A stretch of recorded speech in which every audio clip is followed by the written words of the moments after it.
Tanquem la missió institucional que des del Fons Català de Cooperació hem fet aquí al Marroc, que és un país on hi tenim una quinzena de projectes en marxa al llarg de l'any. És el sisè país on hi tenim més projectes i hem visitat diferents projectes emblemàtics, sobretot centrats en els drets de les dones. Un projecte de reinserció laboral de mares solteres, també un projecte per mares que acompanyen els seus fills en la seva escolarització i també un centre social dedicat als infants en situació vulnerable i també d'inserció escolar. Hem fet també visites institucionals amb l'Agència Catalana de Cooperació aquí al Marroc i també amb l'Ambaixada Espanyola i l'Agència Espanyola de Cooperació, en aquest cas a la capital, a Rabat.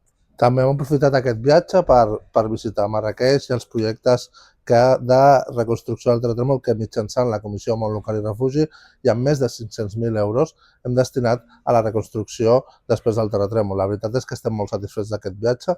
Ens ha servit per tenir contacte amb les entitats locals i, a més, poder veure en primera línia tot el que els més de 300 ajuntaments pertanyen al fons han fet i ens han ajudat a aconseguir.